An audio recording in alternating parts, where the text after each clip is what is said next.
Riders to the sea by John Millington Synge. এর আগের ক্লাসে আমি তোমাদের রাইডার্স টু দ্য সি থেকে অ্যাসারশন রিজন বেসড সমস্ত ধরনের এমসিকিউজ নিয়ে আলোচনা করে দিয়েছিলাম। আশা করি সেই ভিডিওটা সবাই দেখেছো। যারা যারা দেখোনি অবশ্যই গিয়ে দেখে নেবে। ভিডিওর লিংক আমার ডেসক্রিপশন বক্সে দেওয়া থাকছে। এই ক্লাসে আমি তোমাদের কেস স্টাডি বেসড এবং রিঅ্যারেঞ্জমেন্ট বেসড সমস্ত ধরনের মাল্টিপল চয়েস কোয়েশ্চেন্স নিয়ে ডিসকাস করে দেব, যেটা তোমাদের আগামী পরীক্ষার প্রস্তুতিতে আশা করি খুবই হেল্পফুল হবে। তো ভিডিওটা কেউ মিস করবে না, প্রথম থেকে শেষ পর্যন্ত মন দিয়ে দেখবে। বেশি সময় নষ্ট না করে সরাসরি কোয়েশ্চেন আনসার আলোচনাতে চলে যাচ্ছি। কেস স্টাডি বেসড কোয়েশ্চেন হলো যেখানে তোমাদেরকে একটি লাইন বা একটি প্যারাগ্রাফ তুলে দেওয়া থাকবে এবং সেটার ভেতর থেকে কোয়েশ্চেন করা হবে। অপশনস দেওয়া থাকবে, সেখানে আমাদেরকে সঠিক অপশনটা চুজ করতে হবে। তো দেখো এখানে প্রথম কোয়েশ্চেনে একটা প্যারাগ্রাফ দেওয়া রয়েছে। He is gone now, God spare us, and we will not see him again. He is gone now, and when the black night is falling, I will have no son left me in the world. তো এটা দেখে বোঝা যাচ্ছে যে ড্রামাতে এটা মৌরিয়া বা মারিয়া বলেছিল যখন বার্টলে চলে গিয়েছিল তার কথা না শুনে সমুদ্র যাত্রাতে। কোয়েশ্চেন কি বলেছে? What does Maria's statement signify in the context of the play? Maurya বা মারিয়া এই যে স্টেটমেন্টটা করেছে সেটা এই নাটকের কনটেক্সটে, এই নাটকের প্রেক্ষাপটে কি তাৎপর্য বহন করে? Options: her acceptance of Bartley's departure, her premonition of Bartley's death, her relief at Bartley's safety, her hope for Bartley's return. দেখো মারিয়ার এই কথার দ্বারা আমরা বুঝতে পারি যে her premonition of Bartley's death, যে সে যে চলে গেল মা হয়ে, সেই যে কথাটা বলেছে যে যখন কালো রাত্রি আসবে আমার আর কোনো ছেলে থাকবে না, তাহলে ছেলে কিন্তু মারা যায়নি, সে সবেমাত্র সমুদ্র যাত্রায় গিয়েছে। কিন্তু মায়ের এই কথাটা যেন সেই সংকেতটাই বয়ে আনলো যে বার্টলেও মারা যাবে। অপশন বি হয়ে যাবে তাহলে এখানে রাইট অ্যান্সার। পরে question: I saw the grey pony and I saw Michael's ghost on the grey pony and I saw Bartley riding on the red mare and I saw grey pony chasing him. তাহলে দেখো এই বক্তব্যটার উপরে ভিত্তি করে কি question করা হয়েছে? What does the grey pony symbolise in this passage? তাহলে গ্রে পনি এখানে কিসের প্রতীক হয়ে দাঁড়িয়েছে? অপশনস: a messenger of death, a symbol of hope, a representation of the sea, a sign of good fortune। দেখো এখানে গ্রে পনিটা মেসেঞ্জার অফ ডেথ, কারণ দেখো মাইকেলের ঘোস্টকে দেখেছিল গ্রে পনিতে, আর বার্টলে রেড মেয়ারে রাইড করছিল এবং সেই গ্রে পনিটা তাকে ধাওয়া করছিল, মানে মৃত্যু তাকে ধাওয়া করছিল। এটা হচ্ছে মেসেঞ্জার অফ ডেথ, মানে ফিউচারে যে বার্টলেও মারা যাবে এটারই যেন সংকেত বহন করে আনছিল এই গ্রে পনিটা। তাহলে এই গ্রে পনিটা হয়ে যাবে a messenger of death. Option A will be the right answer. Next question: they are all gone now and there is not anything more the sea can do to me। এই লাইনটা থেকে কি question করা হয়েছে দেখো? What does this line reveal about Maurya's character? এই লাইনের দ্বারা মারিয়ার চরিত্র সম্পর্কে কি বোঝা যায়? Her defiance against the sea, her resignation to fate, her anger towards her son, her desire to leave the island। দেখো সে যে ভাগ্যের ওপরে সবকিছু ছেড়ে দিয়েছে, মানে ভাগ্যের কাছে সে নত হয়ে গিয়েছে, সেটাকেই বোঝাচ্ছে। হার রেজিগনেশন টু ফেট, মানে ভাগ্যকে সে মেনে নিয়েছে, সে বুঝেই গেছে তার সব কিছুই চলে যাবে। অপশন বি হয়ে যাবে রাইট অ্যান্সার। নেক্সট এখানে একটা লাইন তুলে দেওয়া রয়েছে, দেখো God spare you Bartley, God bless you Bartley. Question কি বলেছে? How does the priest blessing contrast with Maurya's feeling? প্রিস্টের এই যে আশীর্বাদটা সেটা মারিয়ার ফিলিং এর সাথে কিভাবে বৈপরীত্য আনে? The priest is hopeful while Maria is fearful, the priest is indifferent while Maria is hopeful, the priest is fearful while Maria is hopeful, the priest and Maria share the same feeling। Answer কি হয়ে যাবে? The priest is hopeful while Maria is fearful। দেখো মা মারিয়া ভয় পাচ্ছে কিন্তু priest আশাবাদী যে সে বেঁচে ফিরবে, এটাই এখানে দেখাচ্ছিল। অপশন এ হয়ে যাবে রাইট অ্যান্সার। পরে দেখো the red mare is gone and grey pony is gone and there's no one left now. Red মেয়ারও চলে গেছে, গ্রে পনিও চলে গেছে, কেউ আর এখানে নেই।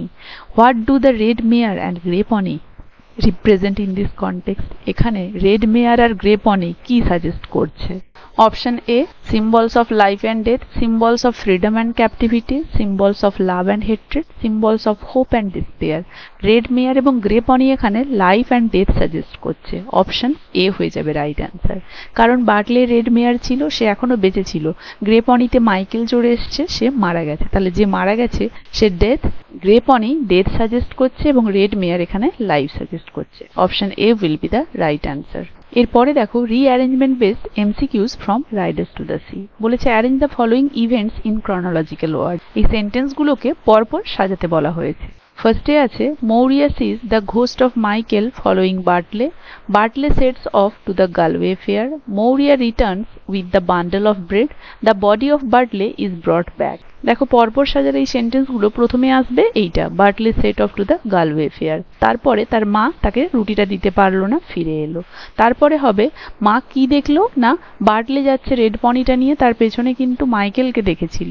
আর শেষে হবে বার্টলের বডিটা ফিরে এসেছিল। তাহলে অপশন এ হয়ে যাবে রাইট অ্যান্সার। দেখো অপশন এতেই শুধুমাত্র 2, 3, 1, 4 দেওয়া রয়েছে, বাকিগুলোই কিন্তু সেটা নেই। তাহলে এখানে option A will be the right answer.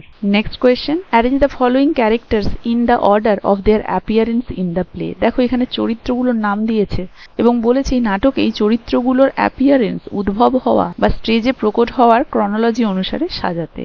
Maurya, Bartley, Cathleen, Nora. Option কি দিয়েছে? 3, 4, 1, 2, 1, 3, 4, 2, 4, 3, 1, 2, 2, 1, 3, 4। তাহলে রাইট অ্যান্সার হয়ে যাবে 3, 4, 1, 2। 3, 4, 1, 2 কোথায় রয়েছে? অপশন এ তে। তাহলে অপশন এ হয়ে যাবে রাইট অ্যান্সার। এখানে বি দেওয়া রয়েছে কিন্তু বিটা হবে না, option A will be the right answer.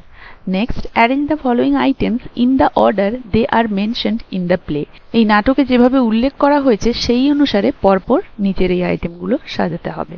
Bundles of clothes, red mare, grey pony, the rope. দেখো প্রথমে উল্লেখ হয়েছিল বান্ডেল অফ ক্লোথ, তারপরে রোপ, তারপরে হয়েছিল গ্রে পনি, তারপরে হয়েছিল রেড মেয়ার। তাহলে হয়ে যাচ্ছে 1, 4, 3, 2। 1, 4, 3, 2 কোথায় রয়েছে? 1, 4, 3, 2 আছে অপশন বি তে।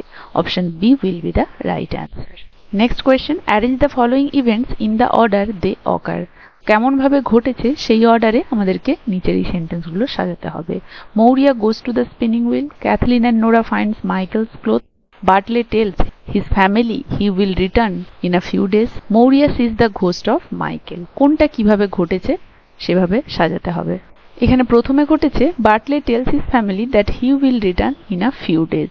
তারপরে হয়েছিল Cathleen and Nora find Michael's cloth. তারপরে হয়েছিল Maurya goes to the spinning wheel. তারপরে হয়েছিল Maurya sees the ghost of Michael. তাহলে 3, 2, 1, 4। 3, 2, 1, 4 আমরা দেখতে পাচ্ছি অপশন এ তে। সো অপশন এ হয়ে যাবে right answer. Next, arrange the following characters in the order of their deaths. মৃত্যু অনুসারে নিচের এই ক্যারেক্টারগুলোকে সাজাতে হবে। মাইকেল, বার্টলে, শন, স্টিফেন। দেখো প্রথমে মারা গিয়েছিল স্টিফেন, তারপরে শন, তারপরে মাইকেল, তারপরে বার্টলে। তাহলে 4, 3, 1, 2। 4, 3, 1, 2 রয়েছে অপশন বি তে। So option B will be the right answer. Next, arrange the following items in the order they are used the play. এই আইটেমগুলোকে তাদের অর্ডারে সাজাতে হবে। Holy water, rope, tub, spinning wheel.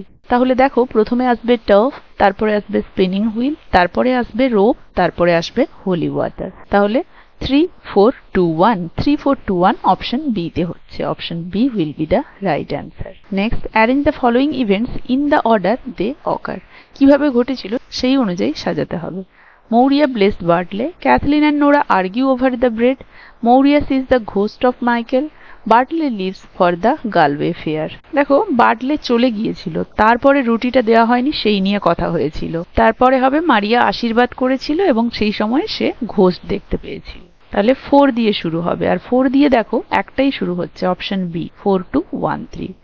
So option B will be the right answer. Next question, arrange the following characters in the order they are introduced in the play.